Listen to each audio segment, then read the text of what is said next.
Assalamualaikum warahmatullahi wabarakatuh. Perkenalkan, nama saya Arianti dengan NIM 20500119051 dari kelas Pendidikan Biologi 34. Di sini saya akan membahas tentang materi genetika populasi. Nah, pengertian dari genetika populasi itu sendiri, populasi adalah suatu kelompok individu sejenis yang hidup pada suatu daerah tertentu. Genetika populasi adalah cabang dari ilmu genetika yang mempelajari gen-gen dalam populasi dan menguraikannya secara matematik akibat dari keturunan pada tingkat populasi.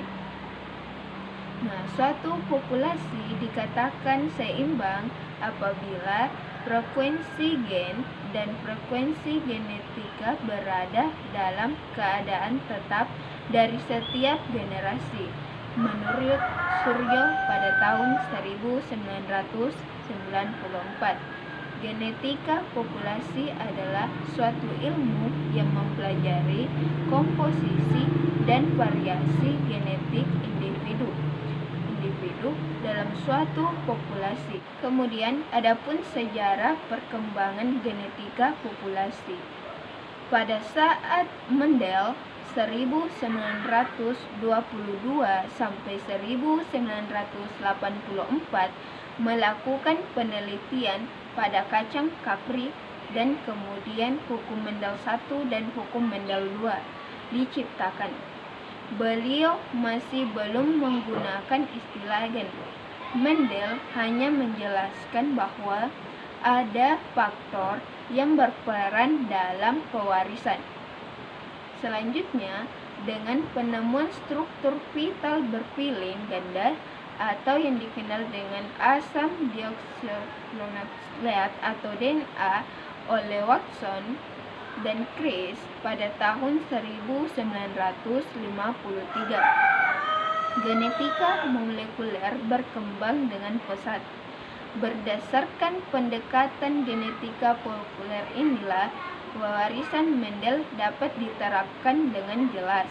Namun demikian, penelitian yang dilakukan oleh Mendel lebih menitik beratkan pada penyebaran genotip dan variasi genetik.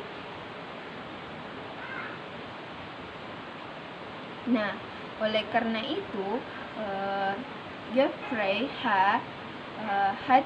Hartwig pada 1872 sampai 1947 melakukan beberapa penelitian yang menggambarkan hubungan antara penyebaran genotip dan penyebaran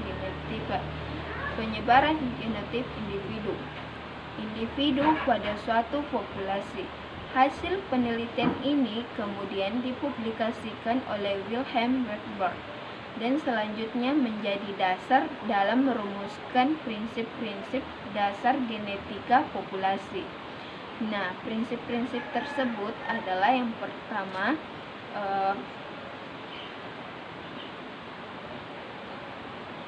genetika populasi lebih menitik beratkan pada suatu grup atau populasi daripada individu.